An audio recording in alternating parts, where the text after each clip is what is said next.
Hello students, हमारी class 12th के प्यारे प्यारे स्टूडेंट्स को मेरा प्यार भरा नमस्कार।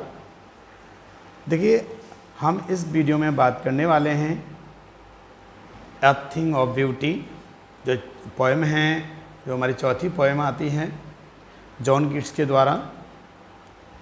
इस पोएम को हम इस वीडियो में क्लियर करने वाले हैं। स्टूडेंट्स बने रहेंगे आप हमारे साथ वीडियो में, जो है ठीक है। अबाउट द पोइट बात करते हैं। John Keats 1795-1821 was a British romantic poet. Although trained to be a surgeon, Keats decided to devote himself wholly to poetry. Keats' secret, his power to sway and delight, and readers lies primarily in his gift for perceiving the world and living his moods and aspirations. In terms of language, the following is an extract from his poem Endymion, a poetic romance. The poem is based on Greek legend in which Endymion, a young shepherd and poet who lived on Mount Latmos, had a vision of Cynthia, the moon goddess. The enchanted youth resolved to seek her out, and so wandered away through the forest and down under the sea. ठीक है students, देखिए बात कर लेते हैं, समझ लेते हैं इसको। स्टूडेंट जॉन कीट्स का जो जन्म है वो कब हुआ था? 1795 को, और 1821 को इनकी डेथ हो गई थी। समथिंग कहा जाए तो करीब 25-26 वर्ष की उम्र में इन्होंने अपने ऐसा वर्क किया कि आज जो पूरी दुनिया है इनको समझ रही है, पढ़ रही है इनको। ठीक है स्टूडेंट, तो देखिए ये एक ब्रिटिश रोमांटिक कवि रहे थे। ठीक है, ब्रिटिश रोमांटिक कवि थे। Aldous trend be a surgeon, हालांकि ये सर्जन बनने के लिए मतलब ये जो है इन्होंने ट्रेनिंग ली थी सर्जन बनने के लिए, लेकिन फिर क्या हुआ, सर्जन बनने के बाद में Keats decided to devote himself wholly to poetry. और इसके कीट्स जो है उन्होंने सर्जन बनने के लिए जो है कीट्स ने क्या किया, जो है खुद को पूरी तरह से ये इन्होंने ट्रेनिंग तो सर्जन बनने के लिए थी, और पूरी तरह से खुद को जो है कविता के लिए पूरी तरह से समर्पित करने का जो है निश्चय किया, निर्णय किया। ठीक है। Keats secret his power to sway and delight the readers lie primarily in his gift perceiving the world and living his moods aspiration in term of language. तो देखिए इसमें क्या बताया गया है कि जो कीट्स हैं, ठीक है, जो कीट्स हैं, कीट्स की जो रहस्य पाठकों में की जो प्रभावित करने की और उन्हें खुश करने की जो शक्ति है, मुख्य रूप से दुनिया को समझने और भाषा के संदर्भ में अपने मूड और आकांक्षाओं को जीने की जो है उनकी प्रतिभा में निहित है। ठीक है, प्रतिभा में निहित है। The following is extract from his poem Endymion. और जो नीचे जो उद्धृत है, निम्नलिखित जो वर्क है, काम है, उनकी जो कविता एंडिमियन अब जो पोएटिक रोमांस का एक अंश रहा है। ठीक है, एक अंश है ये। The poem is based on a Greek legend. और जो कविता है वो कविता एक ग्रीक किंवदंती हम कहानी कह सकते हैं, उस पर ये आधारित है। In which Endymion a beautiful young shepherd and poet who lived on Mount Latmos had a vision of Cynthia the moon goddess. जो कि इसमें बताया गया है कि एक कहाँ से लिया गया है, ग्रीक किंवदंती से लिया गया है, जो कि जो एक खूबसूरत जो युवा, एक कह सकते हैं हम चरावाह जो है, वो कहाँ रहता है वो कवि और चरावाह दोनों, जिसमें माउंट लेटमोस जो है उस पर रहने वाले एक खूबसूरत युवा जो है, युवा चरावाह और कवि एंडमियन को, यानी चंद्रमा की जो देवी है, चंद्रमा की देवी सिंथिया का एक दर्शन हुआ था। सिंथिया का एक दर्शन हुआ था, यानी विजन कहते हैं दर्शन का। ठीक है, दर्शन कहते हैं। The enchanted youth resolved to seek her out, and so wandered away through the forest and down under the sea. जब उसको दर्शन हुआ तो वो उसके मंत्रमुग्ध युवक ने उसे खोजने का संकल्प किया। ठीक है, सीक मीन्स कहते हैं खोजना, ढूंढना, खोजने का उसने संकल्प किया। और संकल्प करने के बाद में फिर क्या हुआ उसने, और इसलिए वो जंगल से होते हुए, यानी थ्रू द फॉरेस्ट, जंगल से होते हुए जो है कहाँ, समुद्र के नीचे जो है भटक गया। यानी वो समुद्र के नीचे, वेंडेड कहते हैं घूमना, भटक जाना। ठीक है, वो भटक गया। ठीक, इसके बाद करते हैं अबाउट द पोएम, जो कि बहुत ही इंपॉर्टेंट हमारा जो पार्ट रहता है। A thing of beauty is a source of constant Joy. Beauty can be found everywhere. It is something that has the ability to transform lives. It also highlights the fact that beauty has a therapeutic quality, the ability to remove negativity. It can be any object, nature, tales or even novel deeds of our ancestors. ठीक है student, देखिए, a thing of beauty is a source of constant Joy. जो सुंदरता, यानी ये thing of beauty का मतलब क्या होता है स्टूडेंट, जो ये थिंग ऑफ ब्यूटी सौंदर्य की वस्तु, यानी सुंदरता की वस्तु। तो इसमें बताया है कि जो सुंदरता की कोई भी वस्तु जो होती है उसकी जो खुशी का स्रोत है, वो खुशी का एक स्रोत होता है। ठीक है, खुशी का स्रोत होता है। और कैसी खुशी, यानी हमेशा खुश रहने वाला जो है वो खुशी का स्रोत होता है। Beauty can be found everywhere. और ये सुंदरता है ना, हर जगह पाई जा सकती है, कहीं भी पाई जा सकती है। It is something that has ability to transform lives.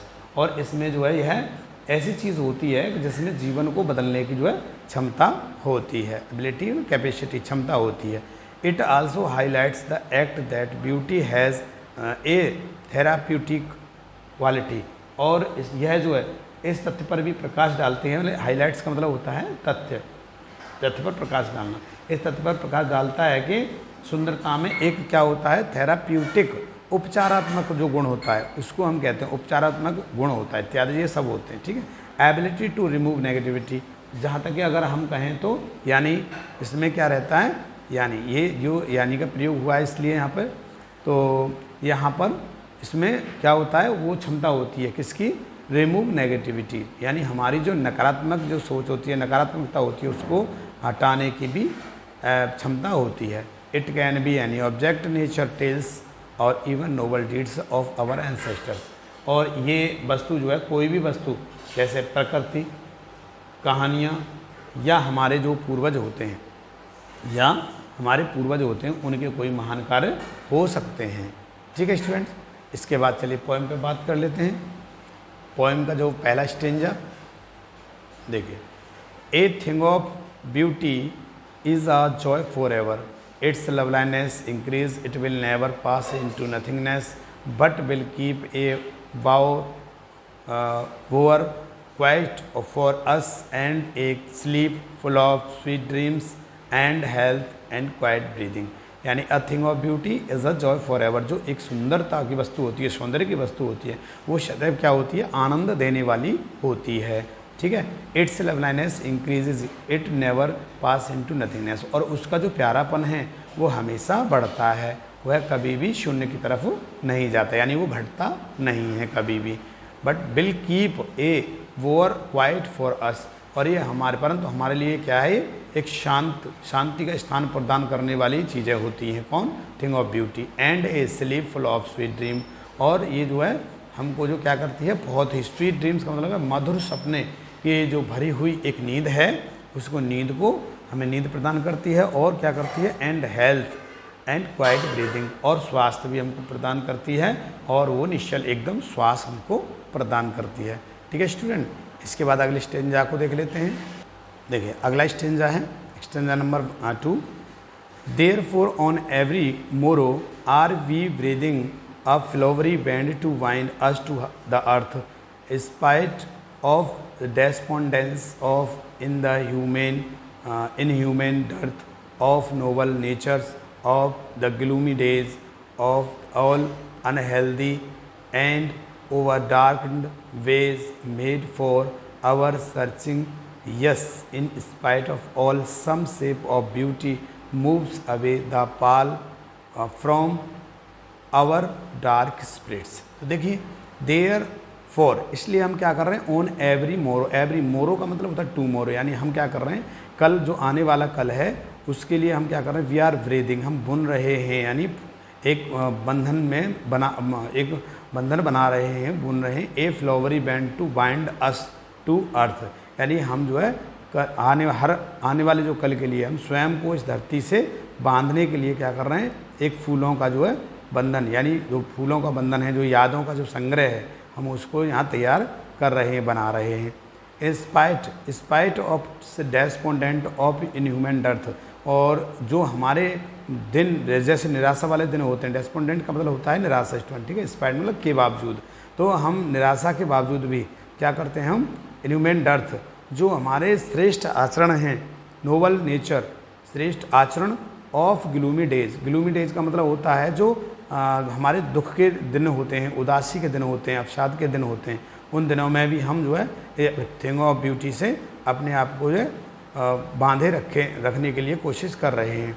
Of all unhealthy and over darkened ways, और जहाँ तक बताया है कि जो भी है अनहेल्दी, यहाँ पर जो अवमानवीय कमी के बावजूद भी अवसादी जो पूर्ण हमारे दिन चल रहे हैं, उसमें हम सभी क्या कर रहे हैं, of all unhealthy and over darkened, यानी जो अस्वस्थ हैं, कष्टकारक हैं, जिन लोगों को कष्ट हो रहा है, बहुत ज़्यादा परेशान हैं, और उनके जो रास्ते हैं बिल्कुल वो अंधेरे से भरे हुए हैं, made for our searching yes in spite of all, और फिर क्या करते हैं, वो जो है सर्चिंग यानी खोज अपनी जारी रखते हैं, किसके लिए, अ थिंग ऑफ ब्यूटी के लिए, yes in spite of all some shape of beauty moves away the pall from our dark spirit. और हाँ, इसमें बता रहा है कि हाँ, जब कोई वस्तु हमारी अंधकार में, वो जो है इन सब के लिए है ना, इस सब के लिए जो बावजूद कोई सुंदर आकार की कोई वस्तु अगर हमारे अंधकार आत्माओं से पर्दा हटा देती है तो हमको उसमें आनंद प्राप्त होता है। यानी थिंग ऑफ ब्यूटी एक ऐसी वस्तु होती है कि जो हम कितने भी उसे अपने अवसाद के दिन, उदासी के दिन, परेशानी के दिन, निराशा के दिन अगर हम हों और हमारी थिंग ऑफ ब्यूटी होती है तो हमको जो है उससे बड़ी शांति मिलती है। यानी वो हमारी आत्माओं पर जो पर्दा पड़ा हुआ है अंधकार का, उसे हटा देती है। ठीक है स्टूडेंट, अगला स्टेंजा देख लेते हैं। अगला स्टेंजा है, such the sun the moon trees old and young sprouting a shady boon for simple sheep and such are daffodils with the green world they live in and clear rills that for themselves a cooling covert make giant the hot season the mid forest break rich with the sprinkling of fair musk rose blooms। यानी जैसे अब इसमें बताया गया है प्रकृति में कोई भी वस्तु हमारी थिंग ऑफ ब्यूटी हो सकती है, जैसे कि मैंने आपको समरी में पूरा समझाया था। ठीक है, सच द सन यानी जिस प्रकार से सूर्य जो होता है, सूर्य होता है, चंद्रमा होता है, और जो हमारे पेड़ होते हैं, जो पुराने घने जो वृक्ष होते हैं, पेड़ होते हैं, वो कम आयु वाले भी पेड़ होते हैं, और स्प्राउटिंग ए सैडी बून यानी वो क्या करते हैं, छायादार जो है जो वरदान है उसको, सैडी बून छायादार जो वरदान है उसको प्रदान करते हैं। कौन, ट्रीज फॉर सिंपल सीप एंड सच आर डैफोडिल्स। और क्या करते हैं, ऐसे ही मान लीजिए डैफोडिल्स का मतलब होता है कि नरगिस होता है, नरगिस का एक पौधा होता है। ठीक है, एक प्रकार का कुमुद होते हैं ये, तो ये हरे भरे संसार में साथ रहते हैं, यानी ये संसार को साथ बनाए रखते हैं, हरे भरे रहते हैं ये।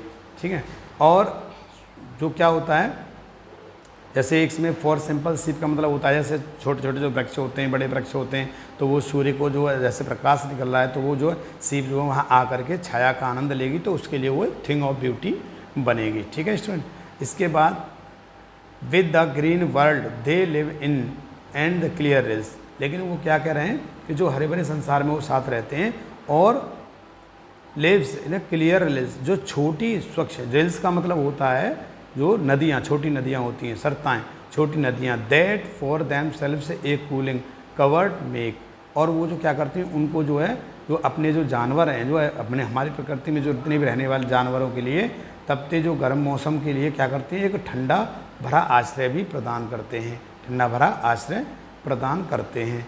ठीक है, और इसके बाद फिर जाइंट द हॉट सीजन यानी बहुत जो है, इसको मैंने बता दिया है, तो तपते हुए जंगल में उनको जो है क्या करते हैं, ठंडक प्रदान करते हैं। मिडिस्ट द फॉरेस्ट ब्रेक, जो जंगलों के बीच में। अब देखिए इसी प्रकार से rich with sprinkling for fair musk rose blooms, यानी यहाँ से लेंगे मिड फॉरेस्ट ब्रेक, यानी वो ऐसे ही जंगलों के बीच में जो झाड़ियाँ होती हैं स्वच्छ एकदम स्वच्छ कस्तूरी जो गुलाब के फूलों के फैलाव के जो समृद्ध से समृद्ध रहता है, यानी जो झाड़ी वाला जो जंगल होता है उसमें जो है सुंदरता की जो वस्तु होती है वो क्या होते हैं, वो गुलाब के फूल रहते हैं, गुलाब की खुशबू रहती है, वो थिंग ऑफ ब्यूटी वहाँ उन कांटों में बनी रहती है। इसके बाद देखेंगे अगला और लास्ट स्टेंजा इस पोएम का, and such too is the grandeur of the dooms we have imagined for the mighty dead, all lovely tales that we have heard or read, and endless fountain of immortal drink pouring unto us from the heavens bring। देखिए and such too is the grandeur of mood, ऐसे ही क्या होता है इसमें, grandeur का मतलब होता है जो मैग्निफिकेंस वैभव होता है, डूम्स का मतलब होता है जो है इसमें यहाँ कह सकते हैं जो पराक्रमी और जो हमारी कहानियाँ आपने सुनी होंगी, ठीक है। तो and such too is the grandeur of the dooms, यानी और ऐसे वैभव जो है कि जो हमने पराक्रमी जो महान लोग हैं, जो मृत जो बुजुर्ग हैं, उनके लिए बताया गया है कि उनके लिए जो प्रलय के दिन की कल्पना भी इसमें की है, यानी we have imagined for the mighty dead, यानी मृत जो लोग हैं वो दुनिया में अब नहीं हैं, उनकी भी कल्पना की है। All lovely tales that we have heard or read, और सभी जितनी भी प्यारी प्यारी जो कहानियाँ हैं उन कहानियों को हमने सुना है और उनको पढ़ा है, वह भी हमारी थिंग ऑफ ब्यूटी हो सकती है। An endless fountain of immortal drink, और ये क्या कहते हैं, एन एंडलेस का मतलब होता है जिसका कभी कोई अंत नहीं होता है, अमर जिसको हम कह सकते हैं, जो अमर पेय है, ऑफ इमोर्टल का मतलब है अमर, पेय जो है उसका एक अनंत, एंडलेस अनंत जिसका अंत नहीं होता है, एंडलेस जो है अनंत जो है फव्वारा, और स्वर्ग के यानी pouring unto from the haven का मतलब होता है स्वर्ग के किनारे पर जो से हमें डुबोता रहता है, अमृत को जो है पेय देता रहता है। यानी यहाँ बताया गया है कि हमारे जो है बुजुर्गों द्वारा जो कार्य किए गए हैं उन कार्यों को भी हम थिंग ऑफ ब्यूटी में ला सकते हैं, ठीक है। और वस्तु ऐसी हो सकती है जो हमको शांति प्रदान करें। तो स्टूडेंट देखिए, मैंने पूरा कोशिश आपको समझाने की, इस चैप्टर को पूरी कोशिश किया है, मुझे उम्मीद है कि समझ में भी आएगा। तो आप एक बार वीडियो को लाइक कर देंगे। जो क्लास 12th के स्टूडेंट हैं जो तैयारी कर रहे हैं, हम पूरी पोएम को समझाने के लिए हम कई बार आपके लिए इसमें वीडियो प्रोवाइड करते रहते हैं, तो स्टूडेंट आप इसको समझेंगे। तो थैंक्स फॉर वॉचिंग वीडियो।